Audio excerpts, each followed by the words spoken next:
आज भी मनुष्य विचार करता है, भागवत तो आज भी जगह जगह होती है। कई लोग श्री सुखदेव जी महाराज का रूप धारण करके भागवत कथा श्रवण कराते हैं और कई लोग परीक्षित जी का रूप धारण करके इस कथा को श्रवण करते हैं, किंतु आज तो इसे सुनकर कोई भी मोक्ष का अधिकारी नहीं बनता। तो याद रखना भक्तों, यही कथा सुनकर मनुष्य आज भी मोक्ष का अधिकारी बन सकता है, किंतु कब? जब कथा सुनाने वाला श्री सुखदेव जी जैसा उत्तम वक्ता तथा इसे सुनने वाला परीक्षित जी जैसा उत्तम श्रोता मिल जाए। तो आज भी यही कथा सुनकर ये मनुष्य मोक्ष का अधिकारी बन सकता है। और एक बात बताना, यदि आज कोई मोक्ष का अधिकारी बन भी जाए, आज किसी से कहा जाए भैया आज के 7वें दिन तुझे ये दुनिया छोड़कर भगवान के दरबार जाना होगा, तो एक बात बताना, क्या कोई भी इस दुनिया को छोड़कर भगवान के दरबार जाने के लिए तैयार होगा? होगा? कौन कौन जरा हाथ खड़ा कर देना। अब माता बहनों में तो बहुत लोग जाना चाह रहे हैं, इधर भाई बंधुओं में भी हाथ खड़े हो गए।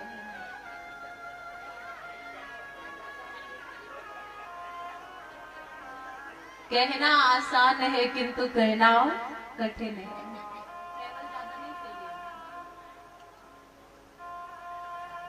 अरे हम तो मनुष्य शरीर में बैठे हुए हैं, आप विचार करके देखिए, किसी छोटे से छोटे कीड़े को मारने का प्रयास करिए, किसी चींटी को मारने का प्रयास करिए, क्या वो आपके हाथों मरना चाहती है? नहीं मरना चाहती।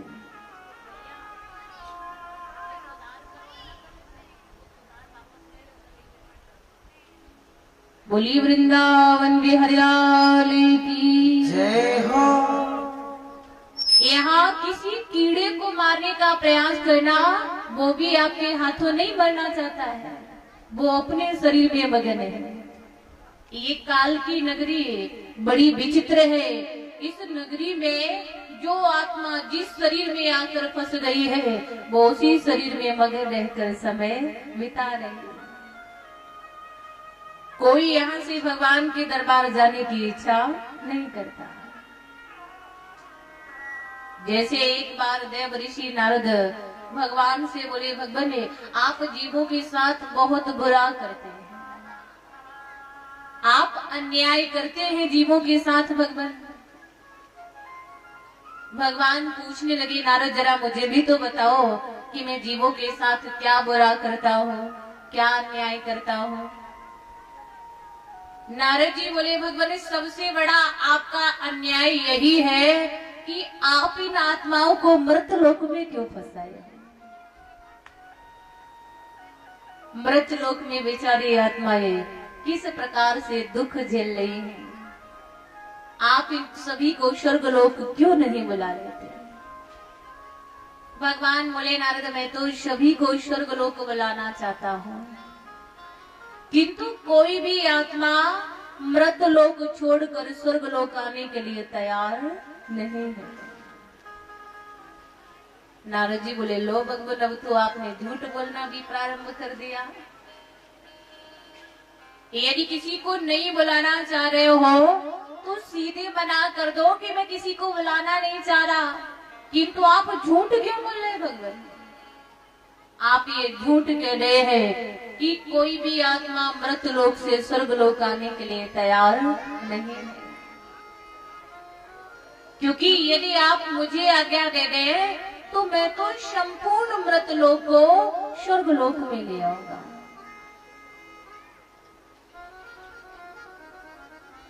भगवान बोले, नारद तुम्हारे लिए हमारी आज्ञा है, जाओ जो भी आत्मा मृत लोक से स्वर्ग लोक आने को तैयार हो,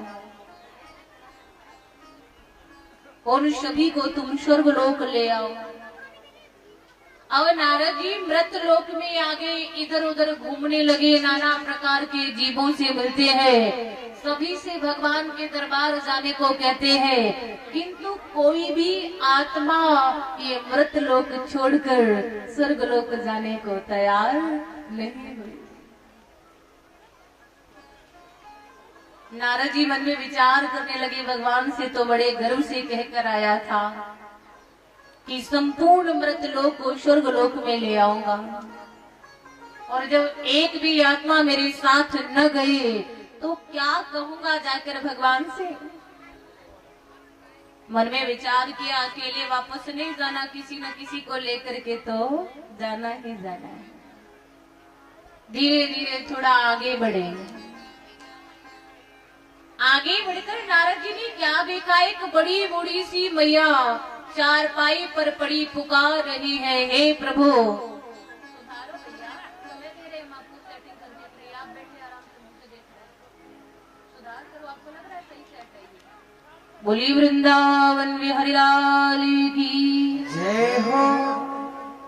बड़ी बूढ़ी मैया चारपाई पर पड़ी पुकार रही है, हे प्रभु तू शव की पुकार सुन लेता है किंतु मेरी पुकार नहीं सुनता। अरे मैं तेरे पास आना चाहती हूँ भगवान, तू मुझे अपने पास बुला ले। और जो ही नारद जी के कान में ये आवाज सुनी, नारद जी ने विचार किया तो हमारा काम बन गया। अरे काम बन गया, यदि एक भी आत्मा साथ चली गई तो जाकर भगवान से इतना तो कह पाऊंगा कि अकेला तो लौट के नहीं आया, किसी न किसी को लेकर के तो आया ही आया हूँ। अब नारद जी मैया के पास पहुंचे, प्रश्न किया, मैया क्या कह रही थी। मैया बोली, बेटा क्या करे, देख बुढ़ापा आ गया, जर्जर शरीर हो गया, भगवान अपने पास नहीं बुला रहा, उसी के लिए पुकार कर रही थी। नारद जी बोले, भैया तू भगवान के पास जाना चाहती है। अरे भैया तब तो तू समझ ले कि तू भगवान के पास पहुंच गई। भैया पूछने लगी, लाला वो कैसे।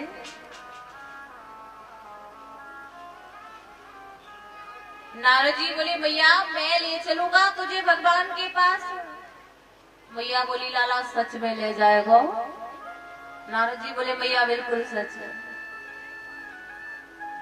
भैया बोली, लाला यदि सच में ले जाएगा तो सुन ले पहले मेरी बात, मेरे पास अकेली बेटियां ही बेटियां हैं, कोई बेटा ना है। मैंने अपनी उन बेटियों की शादी कर दी और काफी दिनों से वो अपनी अपनी ससुराल में है। मैंने अपनी उन बेटियों को देखा नहीं है काफी दिनों से। तो एक काम कर, तू अभी वापस चला जा, थोड़े दिन बाद आ जाना मुझे लेने के लिए, फिर मैं अपनी बेटियों को बुलाकर देख लूंगी, फिर चलूंगी तेरे साथ। अब तो नारद जी फिर से चिंता में पड़ गए। अरे जो पड़ी पड़ी पुकार रही थी, प्रभु पास बुला लो, प्रभु पास बुला लो, जब वही साथ जाने को तैयार नहीं हुए तो अब कौन जाएगा यहाँ से साथ। विचार किया, अकेले तो जाना नहीं है, किसी न किसी को लेकर के तो जाना ही जाना है। अब क्या किया, धीरे धीरे आगे बढ़े, मन में विचार कर रहे, अब कोई ऐसा जीव देखूंगा जो इस दुनिया में बहुत दुखी हो, और जो दुनिया में दुखी होगा वो तो मेरे साथ जाने को तैयार हो ही जाएगा। अब नारद जी ने आगे बढ़कर क्या देखा, एक सुअर कीचड़ में लौट रहा है। जब सुअर को कीचड़ में लौटते देखा, नारद जी ने मन में विचार किया, इससे ज्यादा और दुखी भला इस जमाने में कौन होगा। कैसे बेचारा कीचड़ में लौट रहा है, चलो इससे कहता हूँ मकान के पास जाने को, ये तो तुरंत जाने के लिए तैयार हो जाएगा। नारद जी ने प्रश्न किया, अरे तू स्वर्ग को चलेगा। वो बोला, पहले ये तो बता दो क्या मिलता है उस स्वर्ग में। नारद जी बोले, वहाँ तरह तरह के सुगंधित उपवन है, सुगंधित पदार्थ है। सुअर बोला, देखो तुम मेरे आगे जिसकी रागनियों का बखान कर रहे हो, इससे मुझे कुछ लेना देना नहीं है। तुम मेरे आगे जिसकी कहानी सुना रहे उससे मुझे कोई काम नहीं। पहले एक बात बताओ, उस स्वर्ग में मुझे लौटने के लिए कीचड़ मिलेगा या नहीं? यदि स्वर्ग में लौटने के लिए कीचड़ मिले, मैं आपके साथ चलने के लिए तैयार हूँ। नारद जी ने विचार किया। बोल वृंदावन बिहारी लाल की।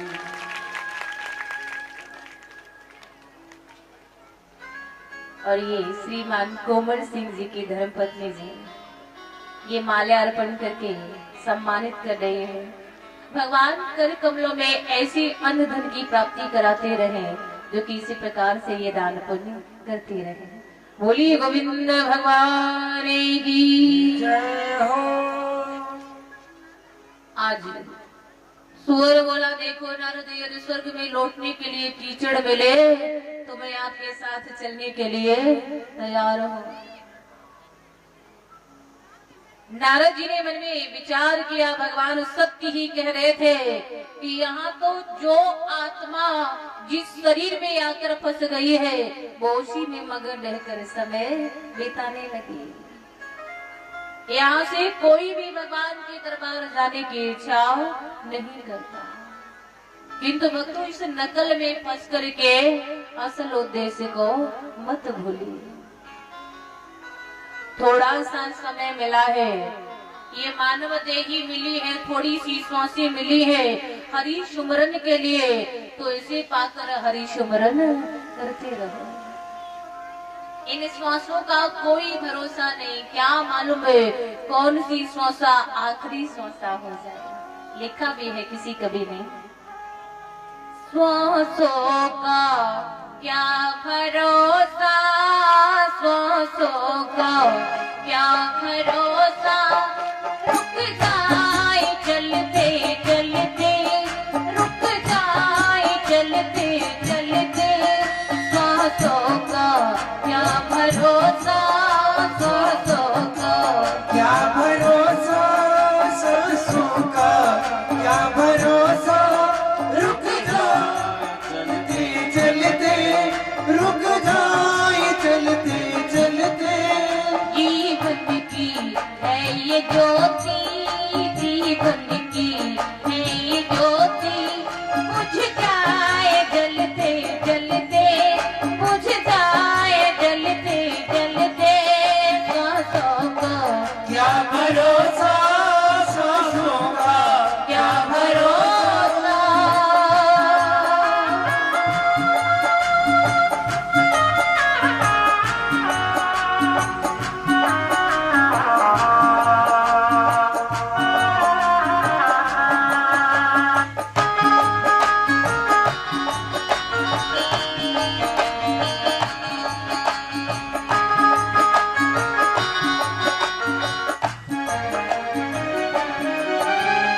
समझाना तू इशारा, समझाना खेल सारा, समझाना खेल सारा, समझाना खेल सारा, समझाना तू इशारा, समझाना खेल सारा, समझाना खेल सारा, समझाना खेल सारा।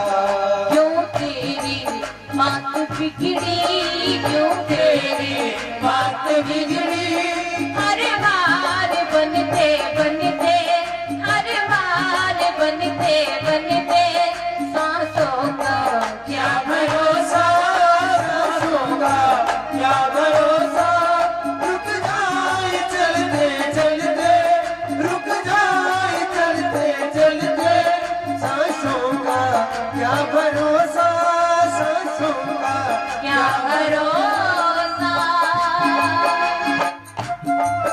कार्यों की सेवा करने भाव से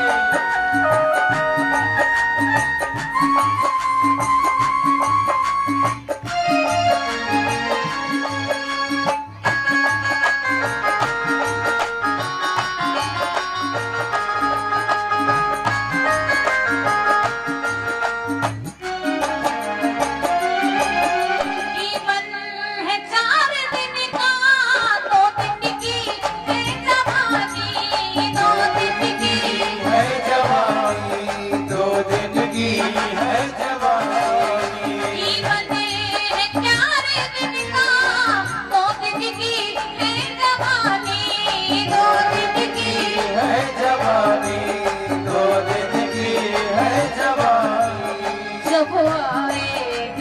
बुढ़ापा जब आए ना बुढ़ापा थक जाए चलते चलते थक जाए चलते चलते सांसों का क्या भरोसा सांसों का क्या भरोसा रुक जाए चलते चलते रुक जाए चलते चलते सांसों का क्या भरोसा सांसों का क्या भरोसा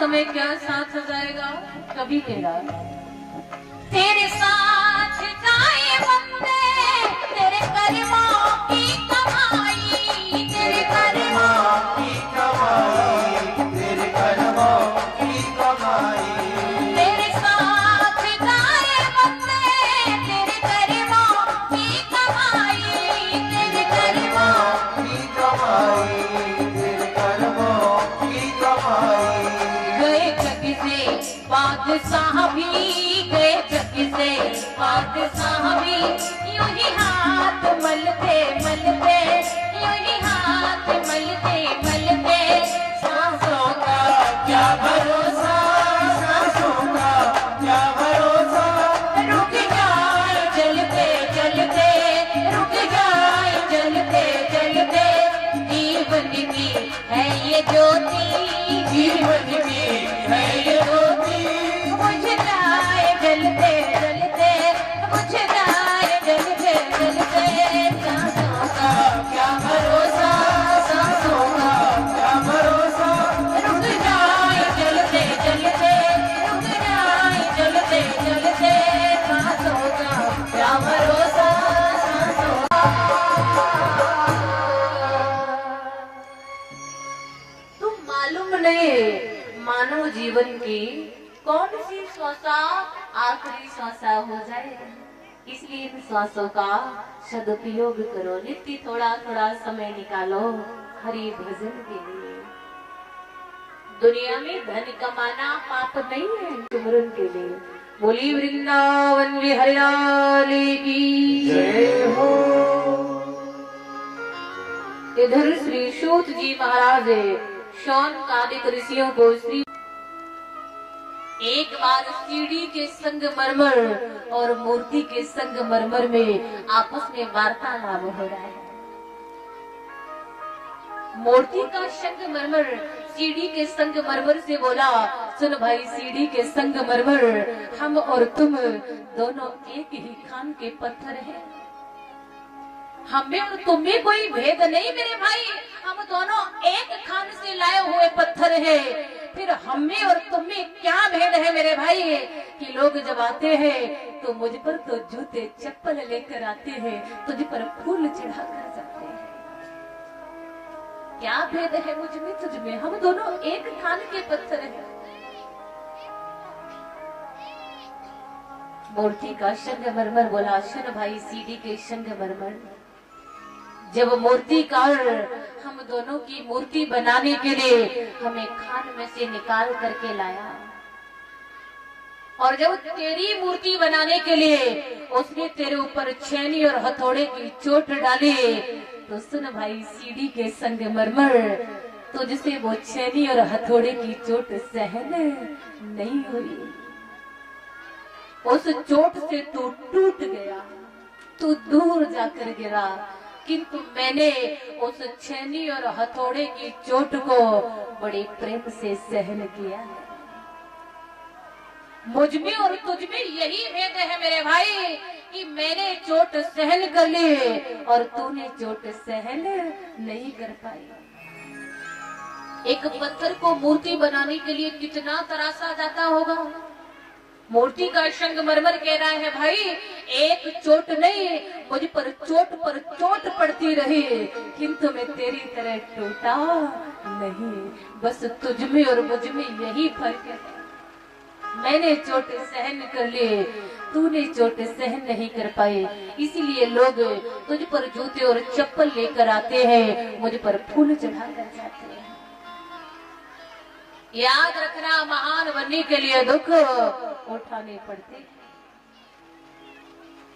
महापुरुषों के जीवन में सर्वप्रथम दुख का ही प्रसंग आया है। किसी भी महापुरुष के बारे में पुस्तकें उठाकर देखिए तो महापुरुषों के जीवन में सबसे पहले दुख का ही प्रसंग आया है। जैसे मीराबाई, जब मीराबाई को लोगों ने बड़ा परेशान किया, मीराबाई ने घबरा करके संत तुलसी साहब के लिए एक पत्र भेजा। उस पत्र में लिख दिया, हे ऋषवर, मेरे संबंधी मुझे बड़ा परेशान करते हैं, एक बात बताओ, अब इनमें रहकर कैसे समय बिताया जाए। संत तुलसी साहब ने मीरा का ये पत्र पढ़कर पर्वत से ही मीराबाई के लिए पत्र भेज दिया। उसमें लिख दिया, हे मीरा, कसौटी सोने की होती है, पीतल की नहीं।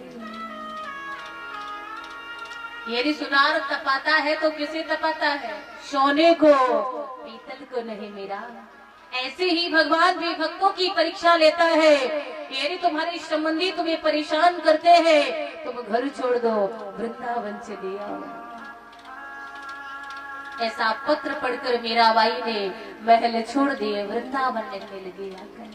याद रखना, महान बनने के लिए दुख उठाने पड़ते हैं।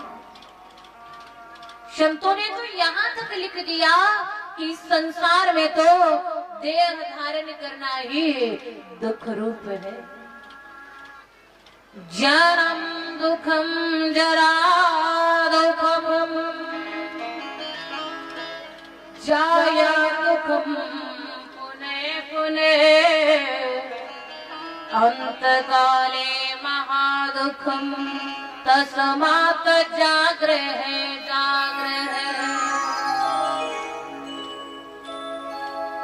संसार में जन्म लेना दुख में है, युवा अवस्था दुख में है और अंतकाल बड़ा ही दुख रूप है। इसलिए जागो जागो जागो। आप जो भक्तजन पंडाल में बैठे हुए हैं, एक बात बताना, आप सब जाग रहे या सो रहे हैं? पहले माताओं की बारी है, आप जाग रहे या सो रहे? जाग रहे हैं, सब जाग रहे हैं। भाई बंद बताएंगे, आप जाग रहे या सो रहे? जाग रहे, सब जाग रहे। पीछे वाले जाग रहे, बीच बीच में एक दो लोग मना भी कर रहे, नहीं नहीं हम नहीं जाग रहे, नहीं जाग रहे। और जिन्होंने स्वयं को जागा हुआ बताया वो जरा ध्यान से सुनो। गोस्वामी जी ने मानस में जागा हुआ किसी और को ही बताया है। किसको बताया? मानस में कहा है, जान होता वही जीव जग जागा,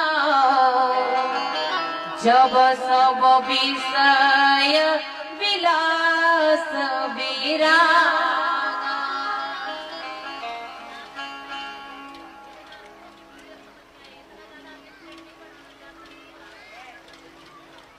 बोली वृंदावन बिहारी लाल की जय हो। गोस्वामी जी कह रहे, जीव को तब जागा हुआ जानो जब इसे सभी विषय वासनाओं से वैराग्य हो जाएगा। अब एक बात बताना, क्या हम सभी को विषय वासनाओं से वैराग्य हो गया? भैया हो गया वैराग्य? नहीं हुआ? कुछ तो जवाब दीजिए। नहीं हुआ तो अब बताओ, जाग रहे या सो रहे? सो रहे। भाई बताओ, हुआ विषय वासनाओं से वैराग्य? हो गया? इधर तो सब वैरागी हो गए, अभी हमें तो हो नहीं पाया। इतना आसान नहीं है।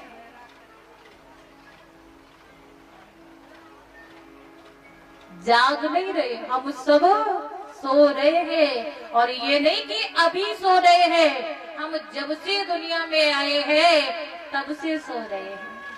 इसलिए संत हमें जगाने का प्रयास करते हैं। संत हमें जगाने का प्रयास करते हैं और कहते हैं संत क्या,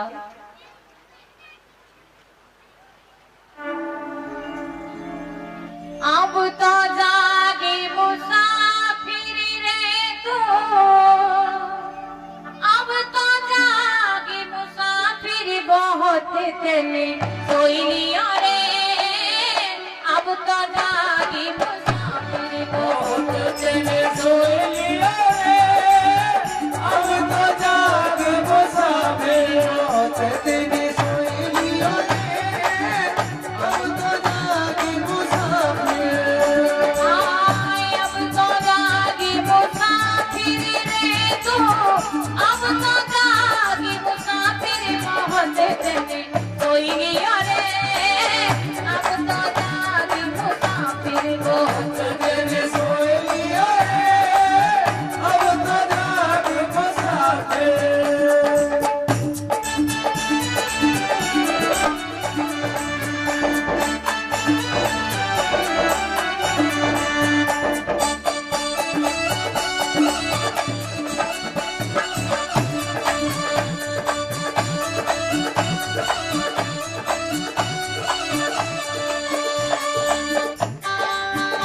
ध्यान देना। पहला सोया माती गर्भ में उल्टे पैर पसार, भक्ति करके बाहर आया, भक्ति करके बाहर भूल गया सरकार जन्म तेरा होइया रे, अब तो जागे मुसाफिर बहुत तेने सोई लिया रे,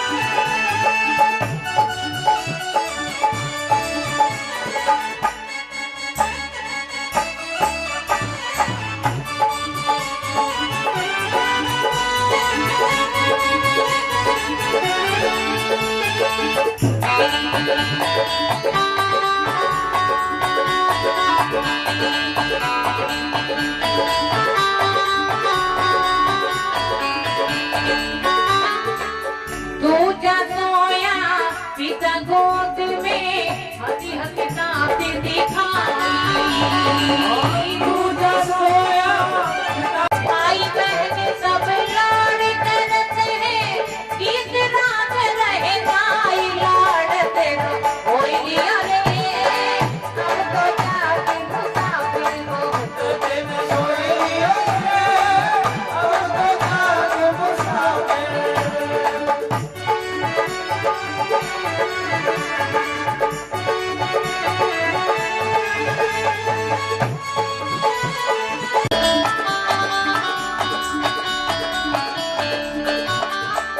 चौथा सोया बूढ़ा बन के कोने में खाट बिछाई, चौथा सोया बूढ़ा बन के कौन में खाट बिछाई, ध्यान से भगवान के शरीर में क्षमा गई। ये दुष्ट ने देखा पितामह का मरण, बड़ा दुख हुआ, किंतु जब ये जाना कि मेरे पितामह को सदगति मिली है तो ये जानकर युधिष्ठिर प्रसन्न भी हुए। पितामह की अंत्येष्टि क्रियाओं को करवाया, भगवान वापस आ गए महलों में। हस्तिनापुर का सिंहासन युधिष्ठिर को दिया। इधर परीक्षित लाल का भी जन्म हो चुका है, परीक्षित लाल बड़े होते जा रहे हैं। कन्हैया अर्जुन को अपने साथ लेकर हस्तिनापुर से द्वारिका के लिए प्रस्थान कर गए। बोलिए द्वारिकाधीश भगवान की जय हो। इधर विदुर जी तीर्थ के लिए गए हुए थे। जब विदुर जी ने ये जाना कि सभी कौरवों का अंत हो चुका है, अकेला हमारा भाई धृतराष्ट्र ही रह गया है, विदुर जी आज आए हैं, धृतराष्ट्र, गांधारी, कुंती सभी को समझाकर अपने साथ लिया। रात्रि के समय ही तीर्थ के लिए चले गए। सुबह हुआ, ये दुष्कर ने देखा इन सब का तो कोई पता नहीं, चिंता में डूब गए। जब तक इनका पता नहीं चलेगा मैं पानी भी नहीं पीऊंगा। तो वहां नारद जी का आगमन हुआ। ये दुष्कर, तो मनुष्य भी की चिंता छोड़ो, उनकी चिंता छोड़ो। यदि चिंता करनी है युधिष्ठिर तो स्वयं की चिंता करो। अरे उन्हें तो थोड़े दिनों के बाद ही मुक्ति मिल जाएगी, तुम अपने आप की चिंता करो युधिष्ठिर, क्योंकि 6 महीने के बाद इस धराधाम पर कलयुग का आगमन हो जाएगा। 6 महीने बाद पृथ्वी पर कलयुग आ जाएगा। तो यदि चिंता करनी है युधिष्ठिर तो तुम अपनी चिंता करो। आज युधिष्ठिर नाना प्रकार से यज्ञ तप होम करने लगे। समय बीतने लगा। एक समय की बात, युधिष्ठिर नगर भ्रमण के लिए गए। एक लोहार के पास युधिष्ठिर ने एक वस्तु देखी जिसका नाम सुनते ही चिंता में डूब गए। घर आए हैं, आज महलों में आकर भीम को पास बुलाया। बोले भैया भीम, आज मुझे बड़ी चिंता हो रही है। मुझे ऐसा लग रहा भैया भीम, जो उपदेश बाबा नारद ने दिया था अब वो समय कहीं हमसे दूर नहीं रहा। वो समय हमारे करीब आ चुका है। भैया आज मैं नगर भ्रमण के लिए गया, मैंने एक लोहार के पास एक वस्तु देखी। मैंने उस लोहार से उस वस्तु का नाम पूछा तो जानते हैं उसने उस वस्तु का नाम क्या बताया? उस लोहार ने हमें उस वस्तु का नाम बताया ताला। क्या? ताला। अरे भैया अब तो हमारे राज्य में घरों में चोरी होने लग गई है, तालों की जरूरत पड़ने लग गई है। चिंता इस बात की भी है भैया कि अब तक अर्जुन द्वारिका से लौट कर क्यों नहीं आया। तब तक अर्जुन भी वहां उपस्थित हुए हैं, जिनका चेहरा लज्जा के कारण नीचे को झुका हुआ है। ये दुष्ट ने अर्जुन का चेहरा नीचे झुका देखा, घबरा गए। अर्जुन मैं ये क्या देख रहा हूँ? तुम्हारा चेहरा नीचे झुका? अरे अर्जुन क्या किया तुमने? क्या किसी संत का अपमान किया? क्या किसी भक्त का अपमान किया? क्या किसी अतिथि को बिना भोजन किए जाने दिया? क्या किया जिससे तुम्हारा चेहरा नीचे झुका? अर्जुन बोले भैया न मैंने किसी संत का अपमान किया है, न मैंने किसी भक्त का अपमान किया है, न मैंने किसी अतिथि को बिना भोजन किए जाने दिया है। भैया द्वारिकाधीश भगवान कन्हैया इस धरा धाम को छोड़कर जा चुके हैं। कन्हैया हमें अकेला छोड़ गए भैया, हम अकेले रह गए। और आज हम गोपिकाओं को लेकर के आ रहे थे तो नाव कुछ भीलों ने मुझे लूट लिया भैया। मेरा वो बल, मेरा वो तेज, मेरा वो गांडीव धनुष आज कुछ भी मेरे काम नहीं आया। मुझे ऐसा लग रहा भैया मुझ में जो बल था, जो तेज था, सब कुछ द्वारिकाधीश का था और उनके चले जाने से मेरा सब कुछ जा चुका है। जो ही युधिष्ठिर ने सुना भगवान ने इस लोक को त्याग दिया, युधिष्ठिर ने सभी भाइयों सहित इस लोक को त्यागने का निश्चय कर लिया।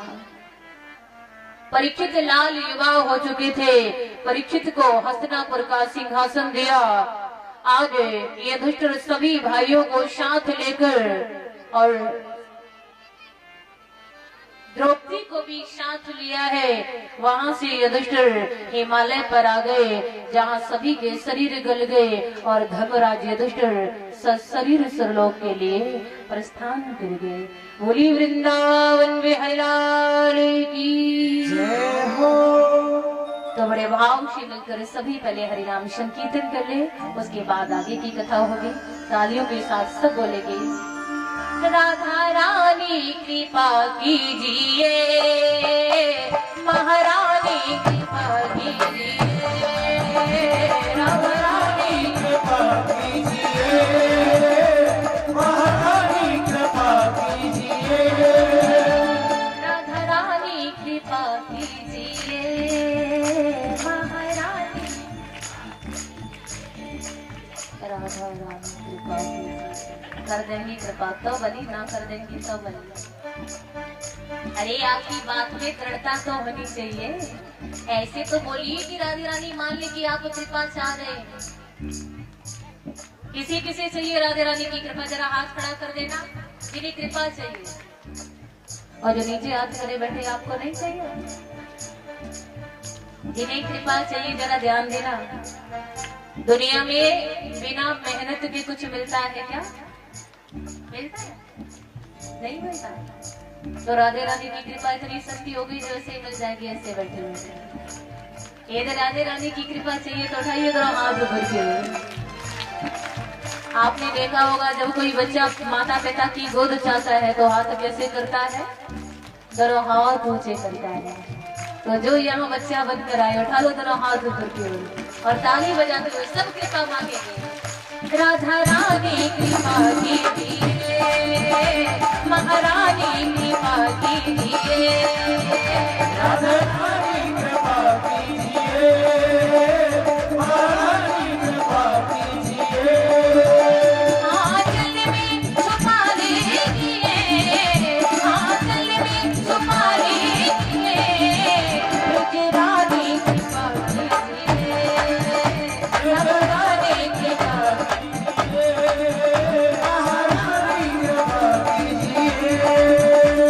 तालियों की सेवा कर दे वो भाई।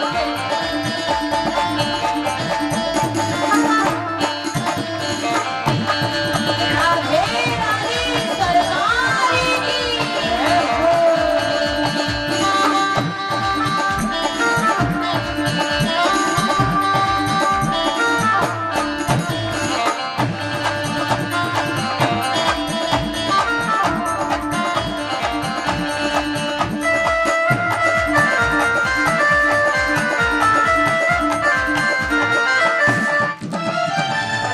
सिंहासन पे मैंने तुमको बिठाया है, पलकों के सिंहासन पे मैंने तुमको बिठाया है, पलकों के सिंहासन पे मैंने तुमको बिठाया है, पलकों के सिंहासन पे मैंने तुमको बिठाया है, इस मन के मंदिर को बरसाना बनाया है, इस मन के मंदिर को बरसाना बनाया है, इस मन के मंदिर को बरसाना बनाया है।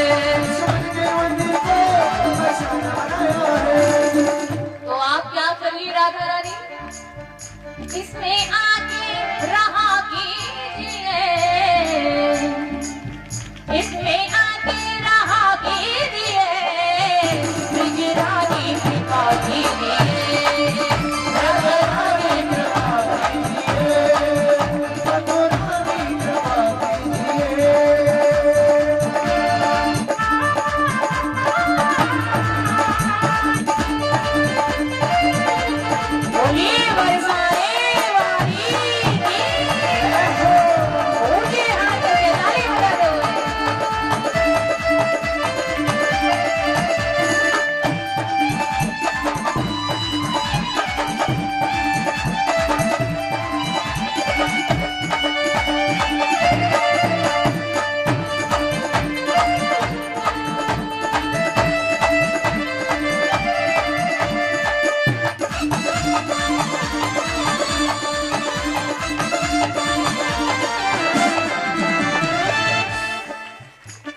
पहले भी व्यर्थ हुआ, हर बार मेरा जीवन पहले भी व्यर्थ हुआ, हर बार मेरा जीवन पहले भी व्यर्थ हुआ, हर बार मेरा जीवन पहले भी व्यर्थ हुआ, हर बार मेरा जीवन मैं तोड़ नहीं पाया ये माया के बंधन, मैं तोड़ नहीं पाया ये बंधन, मैं तोड़ नहीं पाया ये माया के बंधन। मैं तोड़ नहीं पाया ये बंधन।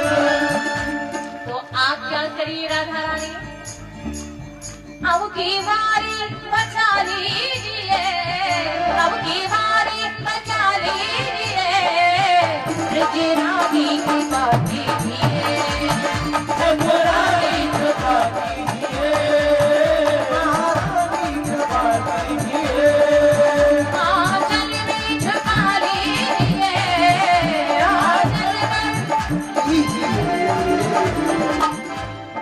अब 1 मिनट के लिए सभी दोनों हाथ ऊपर कर एकदम सीधे हाथ करके और ताली बजा दो कहना है, राधा रानी कृपा कीजिए, महारानी कृपा कीजिए, महारानी कृपा कीजिए, महारानी कृपा कीजिए, रानी कृपा कीजिए, महारानी कृपा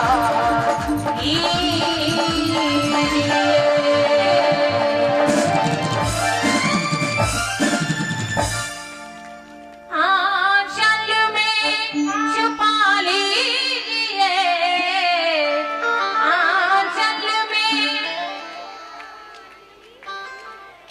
राधा रानी। तो ये शब्द तो बोलो कृपा कीजिए, तो ऐसे नहीं जैसे रो रहे हैं, पंडाल में आवाज गूंजनी चाहिए, राधा रानी महारानी आंचल में, आंचल में राधा रानी। सामने वाली बात तो आपकी आवाज धीमे, इधर वाली की ज्यादा है, आप ही थोड़ा जोर से और वायु बंद भी। राधा रानी महारानी आंचल में, आंचल में ब्रज रानी, ब्रज रानी कृपा कीजिए। तो आप सबने बड़े भाव से कीर्तन किया, स्थान को वृंदावन के समान बना दिया, आपकी भावना को नमन। एक बार जोर से जयकारा बोले, बोली बांके बिहारी लाल की जय हो। श्री सूत जी महाराज वर्णन कर रहे हैं, ऋषियों पांडव राजा परीक्षित को राज देकर चले गए, परीक्षित जी बड़े धर्म के साथ राज्य चला रहे हैं। परीक्षित जी में हर प्रकार की शुद्धि है, मातृ शुद्धि, पितृ शुद्धि, अन्न शुद्धि, द्रव्य शुद्धि। इस कारण परीक्षित में कलयुग का प्रवेश नहीं हो पाया। कलयुग मन में विचार करा, पहले राजा की बुद्धि में प्रवेश पाओ, फिर जथा राजा तथा प्रजा। जैसा राजा होगा वैसी प्रजा तो बनी ही जाएगी। ये कार्यकर्ता भाई थोड़ा ध्यान दे, बच्चों को बिठा दो। ये बच्चे जो फोन लेकर खड़े हैं, किसी को खड़ा ना होने दें, थोड़ा ध्यान देते रहे आप बीच में।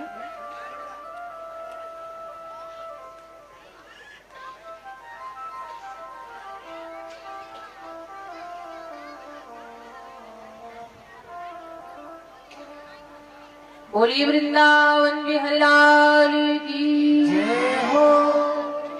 कलयुग सोच रहा, पहले राजा की ही बुद्धि में प्रवेश पाओ, फिर जथा राजा तथा प्रजा। एक समय की बात है, राजा घोड़े पर सवार होकर दिग्विजय के लिए निकले।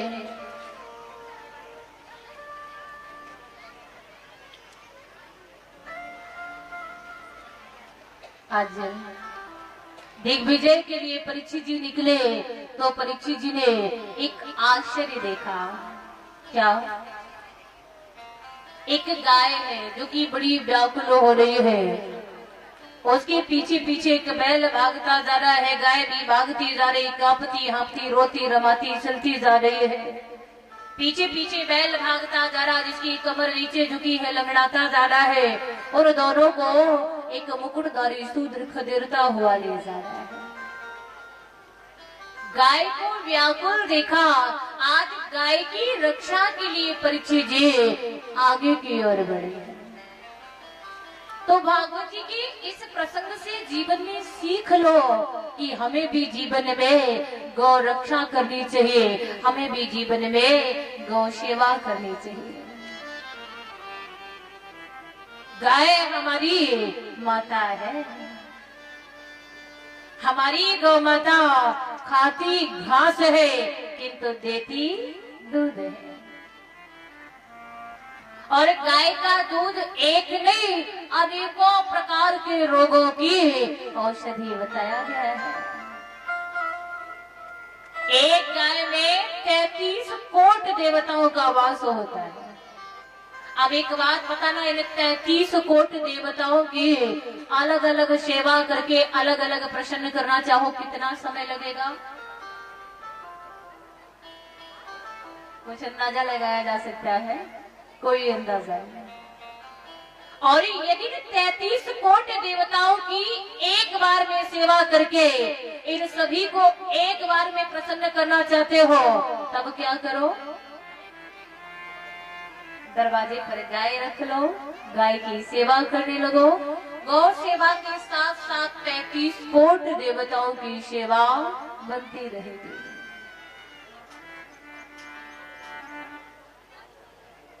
ये भारत भूमि वही भारत भूमि है जिस पर गाय की पूजा होती थी।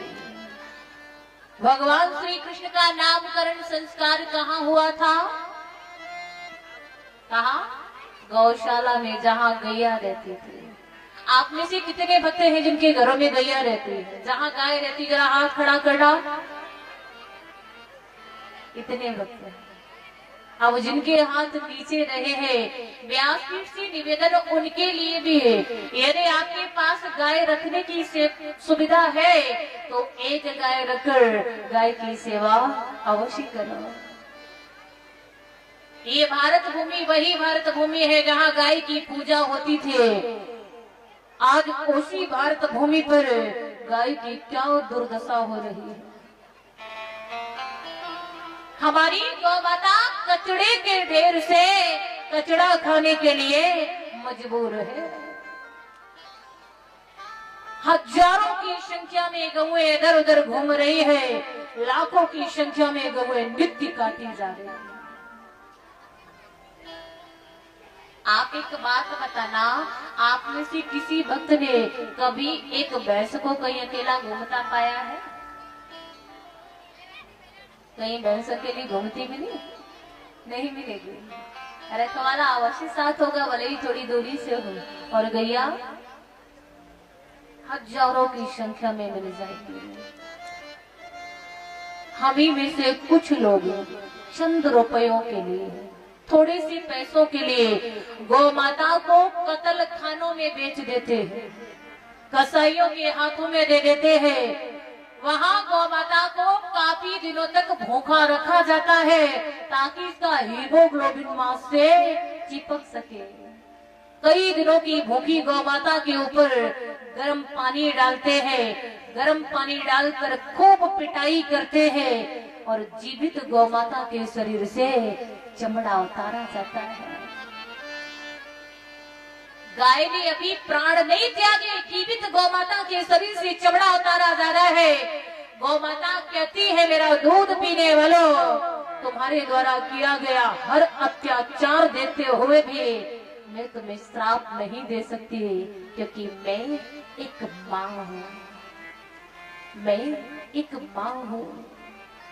व्यासपीठ से निवेदन है, प्रार्थना, अपनी गौ माता की पीड़ा को समझे, अपनी गौ माता के दर्द को समझे। यदि परमात्मा की प्रेरणा से आपके जीवन में धन बढ़े तो उसमें से कुछ न कुछ हिस्सा गौ पालन में अवश्य लगाइए, गौ सेवा में लगाइए। किंतु आजकल धन बढ़ जाने पर लोगों ने गौ पालन करना बंद कर दिया है। एक बात बताना, आजकल धन बढ़ जाने पर लोग क्या पालते हैं? भैंस? नहीं। इधर से कोई बताएगा? कुत्ता। बिल्कुल सही जवाब आया। आजकल धन बढ़ जाने पर लोग कुत्ते पालते हैं। गाय भैंस कोई नहीं पालता, ये तो पुरानी परंपरा हो गई। कौन पाले? जिसके पास जितना ज्यादा दाम हो गया उसके पास उतने ज्यादा दाम वाला कुत्ता आ गया। यदि कुत्ता आंगन में आ रहा है तो उसे रोटी खिलाना आपका धर्म है। कुत्ता आंगन में आया तो उसे रोटी खिलाइए, क्योंकि मनुष्य होने के नाते ये आपका धर्म है। किंतु उसी कुत्ते को हमेशा अंग संग रखना ये शास्त्र मर्यादा के अनुसार नहीं है। आपने देखा होगा कुछ लोग क्या करते हैं, कुत्तों को स्नान कराएंगे, भोजन कराएंगे, और कुत्ते सोते कहाँ हैं? जवाब दीजिए। बेड पे। जिस बेड पे लेटे लेटे स्वयं टीवी देख रहे हैं ना, वही बगल से कुत्ता लेटा हुआ है। जब कहीं घूमने के लिए जाते हैं ना, तो कुत्तों को भी गाड़ियों में साथ लेकर जाते हैं। देखा होगा ना, गाड़ियों में कुत्तों को जाते हो। अरे ये कहाँ रह जाएगा, ये भी तो हमारे घर का ही सदस्य है। अब ध्यान देना, विद्वान कहते हैं, संत कहते हैं, जो व्यक्ति ज्यादा से ज्यादा समय कुत्तों के पालन में बिताते हैं वो व्यक्ति स्वयं भी अगले जन्म में कुत्ता बनने की तैयारी कर रहे हैं। अब ये मत सोचना ये पूजा कह रही है, ये मैं नहीं कह रही, ये हमारे शास्त्र कह रहे हैं, ये हमारे विद्वान कह रहे हैं। भागवत जी में एक कथा आती है, ऋषभ देव जी के पुत्र भरत जी की कथा। पहले भी आपने सुनी होगी और कल इस पंडाल में भी होगी वो कथा। ऋषभ देव जी के पुत्र भरत जी ने ज्यादा से ज्यादा समय को हिरणी के बच्चे के पालने में बिताया, तो अगले जन्म में उन्हें क्या बनना पड़ा? हिरणी का बच्चा। क्योंकि जिससे हमें मोह हो जाता है, अंत समय हमारा ध्यान वही पहुंच जाता है, और अंत समय जो मति सो गति। हिरणी के बच्चे के पालन में समय बिताया, अगले जन्म में हिरणी का बच्चा बनना पड़ा। अब जो कुत्तों के पालन में समय बिता रहे, अगले जन्म में वो क्या बनेंगे? अब हम पर निर्भर करता है कि हम क्या बनना चाहते हैं। व्यासपीठ से निवेदन है, अपनी वैदिक परंपराओं को अपनाएं। पहले क्या होता था, यदि घर में कोई फंक्शन हो, कोई उत्सव मनाया जाए, तो एक व्यक्ति लाठी लेकर दरवाजे पर बैठाया जाता था। भैया यहाँ बैठ और देखना कि अंदर कोई कुत्ता न जाना पाए। यही होता था ना। पहले व्यक्ति दरवाजे पर बैठता था कि अंदर कोई कुत्ता न जा पाए, और आज कुत्ता दरवाजे पर बिठाया जाता है कि अंदर कोई व्यक्ति प्रवेश न कर पाए। अब जरा विचार करके देखिए, कितनी आगे निकल गए हम, कितनी पीछे छोड़ दी अपनी भारतीय संस्कृति। पहले दीवारों पर जगह जगह लिखा होता था, जय श्री राधे, जय श्री कृष्णा, राम राम। जहाँ पहले लिखा होता था राम राम, अब वहाँ बड़े मोटे मोटे अक्षरों में लिखा होता है, कुत्तों से सावधान। जहाँ होता था राम राम, वहाँ आ गया कुत्तों से सावधान। अब जरा देखिए कितनी आगे निकलते जा रहे हैं हम सब, कितनी पीछे छोड़ते जा रहे हैं अपनी वैदिक परंपरा को। विदेशी भारत आते हैं, भारत आकर कहते हैं भारत आया हूँ भारत की सभ्यता को देखने के लिए। क्या यही है हमारे भारत की सभ्यता? भारत को विश्व गुरु कहा जाता है। आज विश्व गुरु का नागरिक क्या करता है? संध्या के समय दारू महारानी का पान किया, बड़े आराम से फुटपाथ पर पड़ा है। ये कौन है? ये विश्व गुरु का नागरिक है। एक बात बताना, शराब पीने से कोई फायदा मिलता है क्या? हाँ या नहीं? कोई फायदा नहीं। शराब पीने से धन भी नष्ट, बल भी नष्ट, आयु भी नष्ट, सम्मान भी नष्ट। शराब पीने से कोई फायदा मिलने वाला नहीं है, इसलिए अपने अंदर से ये दुर्गुण दूर करिए। कोई बीड़ी का नशा करता है, कोई तंबाकू का नशा करता है, कोई शराब का नशा करता है। एक बात बताना, ज्यादा से ज्यादा कोई नशा कितनी देर चल जाता होगा? 4 घंटे। करके देखा है? इधर से जवाब मिल रहा है। 2 माताओं ने दिया, एक ने 4, एक ने 5। नहीं देखा करके? हाँ मैं जानती हूँ, करने वालों को देखा होगा ना, उससे ठीक है। आप में से कोई बताएगा ज्यादा से ज्यादा कोई नशा कितनी देर चल जाता होगा? 1 घंटे का? एक का शराब को 1 ही घंटा चले?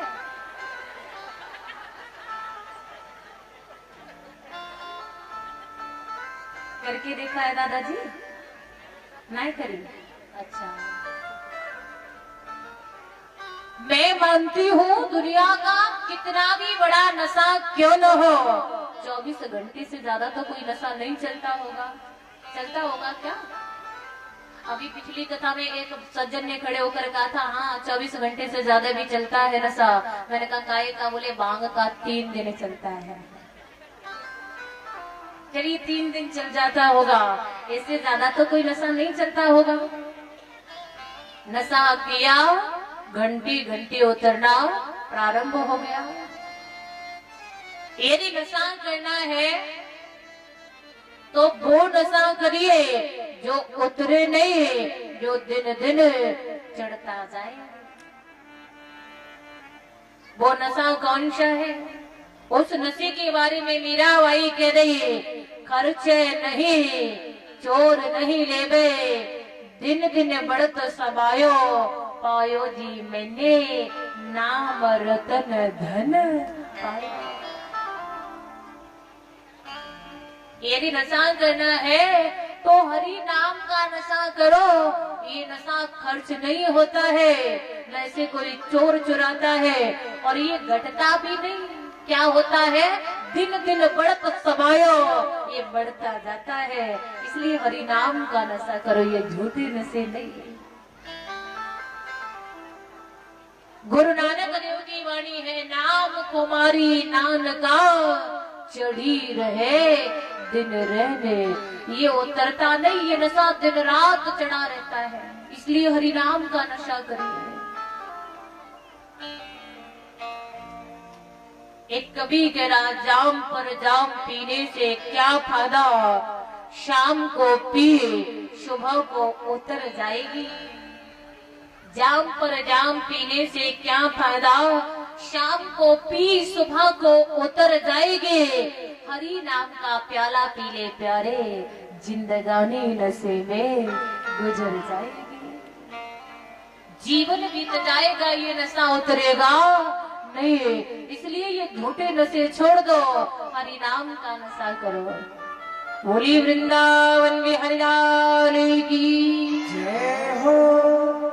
परीक्षित जी ने गाय को व्याकुल देखा, गाय की रक्षा के लिए आगे बढ़े। माँ, इस गाय के रूप में आप कौन हैं? और जो आपके साथ में ये बैल है, ये बैल कौन है? बैल बोला, महाराज मैं आपको बता रहा हूँ ये गाय कौन है और मैं कौन हूँ। जो आपके आगे गाय के रूप में खड़ी, ये गाय नहीं, ये माँ पृथ्वी है जो गाय के वेश में आपके सामने खड़ी है। ये अपने भविष्य के बारे में विचार करती हुई दुनिया छोड़कर जा रही है। मैं जो आपको बैल दिखाई दे रहा महाराज, मैं कोई बैल नहीं। इस पृथ्वी पर सब मुझे धर्म कहकर बुलाते हैं, मैं धर्म हूँ। अपनी निर्बलता के कारण मैं भी दुनिया छोड़कर जा रहा हूँ महाराज। सतयुग में हमारे मुख्य 4 चरण थे। अपने चारों चरणों को रखकर मैं तीनों लोकों में व्याप्तमान था। और वक्त सतयुग में कौन से धर्म के मुख्य 4 चरण थे?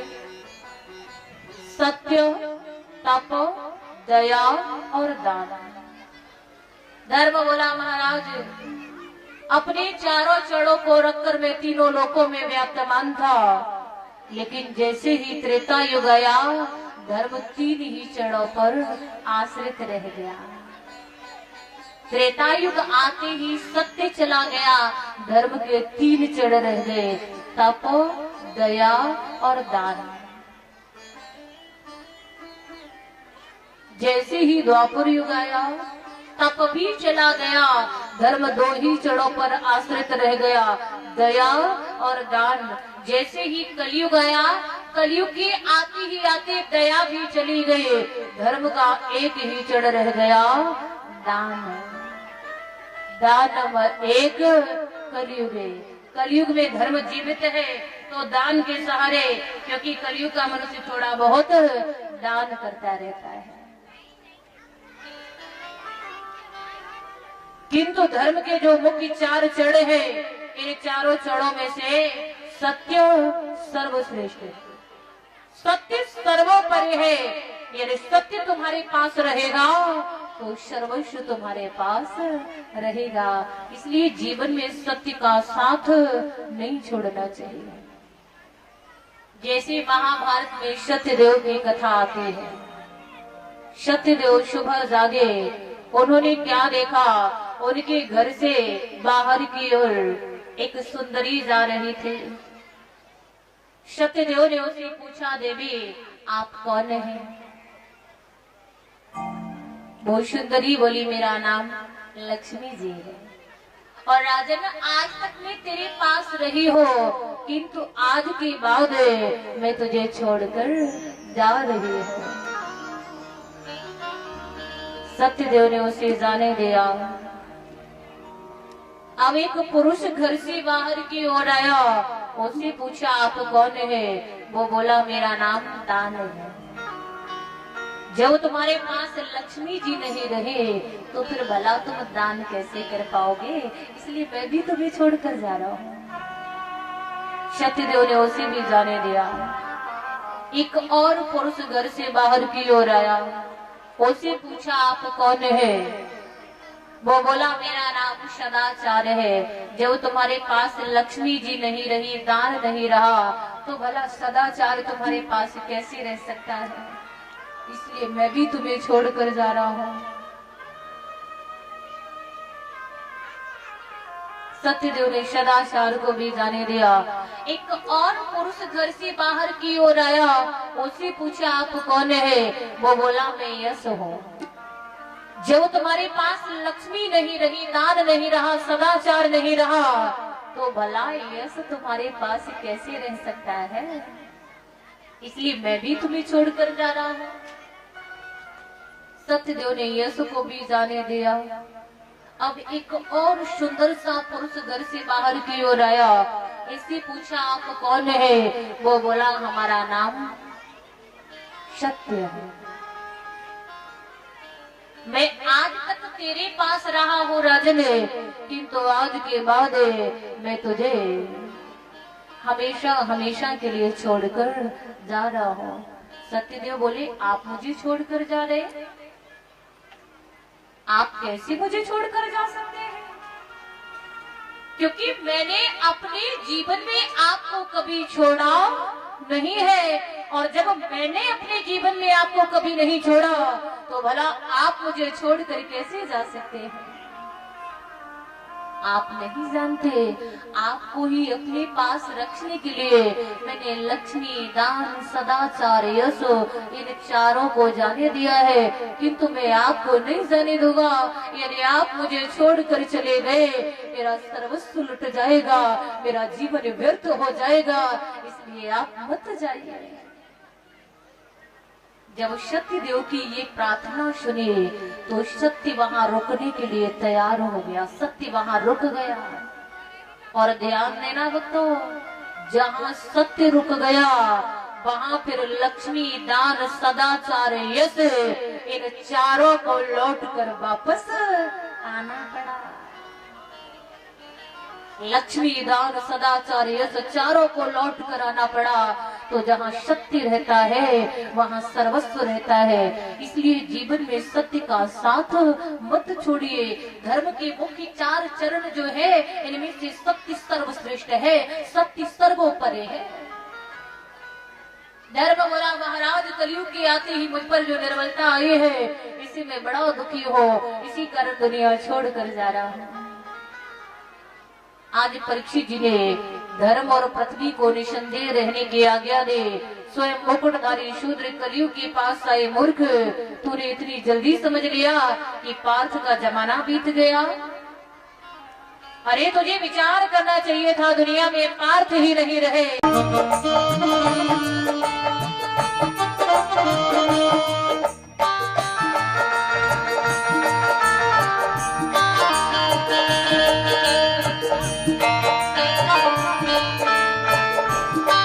प्रभाव है विशेष महत्व है।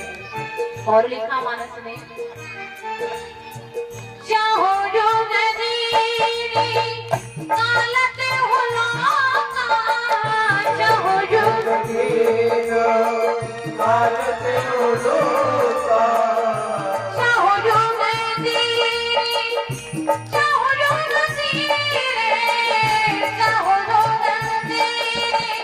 कालते हो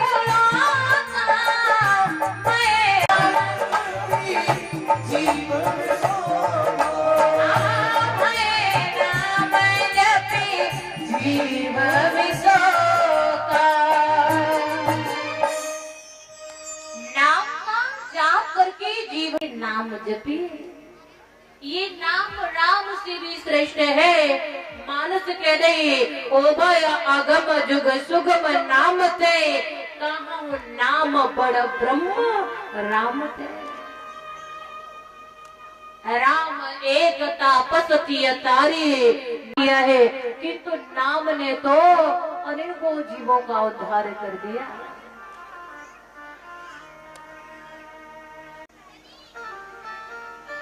मानस कह रही है नाम कलप करो काल कराला सुमिरत समन सकल जग जाला। नाम ऐसा कल्प वृक्ष है जिसका सुमरन मात्र कर लेने से ही जगत के जंजाल नष्ट हो जाते हैं। इसलिए नाम जपो। अब कई लोग सोचते भैया नाम जपा कैसे जाए। मन में ये भी तो सवाल आता है कि आखिर नाम जपे तो जपे कैसे। इसके लिए भी मानस में बड़ा सरल उपाय बताया गया। क्या भाव को भाव अनथ आलस नाम जपत मंगल दिशि दस हो। चाहे भाव से जपो, चाहे कुभाव से जपो, चाहे आलस से जपो, कैसे भी जपो किंतु जपते रहो। यदि नाम का जाप करोगे तो 10 दिशाओं से मंगल होगा। जैसे कंस काल समझकर भगवान को याद रखता था उसे भी मुक्ति मिल गई। भगवान कहते चाहे काल समझकर मुझे याद कर, चाहे बैरी समझकर याद कर, चाहे प्रेमी समझकर याद कर, यदि याद करता रहेगा तो मैं तेरा भव से बेड़ा पार कर दूंगा। चाहे कैसे भी जपो किंतु नाम जपते रहो। एक बात बताना, आग तो आप भूल से छू ले, अनजाने में छू ले। एक बात बताओ, क्या आग आपको जलाएगी नहीं? भूल से स्पर्श कर लिया, जलने से बचोगे? नहीं बच पाओगे, उसका तो काम ही है जलाना। तो यदि नाम जपोगे, चाहे भूल से, चाहे जान कर, चाहे अनजान से, चाहे भाव से, चाहे कुभाव से, कैसे भी जपोगे भव से बेड़ा पार हो जाएगा। इसलिए नाम जपो। कलयुग बोला महाराज हमारे अंदर ये अच्छाई भी है कि मुझ में परमात्मा की प्राप्ति बड़ी सुगमता से हो जाती है। इसलिए आप मुझे भी रहने के लिए स्थान दो। परीक्षित जी बोले, सुन कलयुग तू कहाँ रहेगा? जिस स्थान पर जुएबाजी हो रही हो या झूठी गपोड़ियां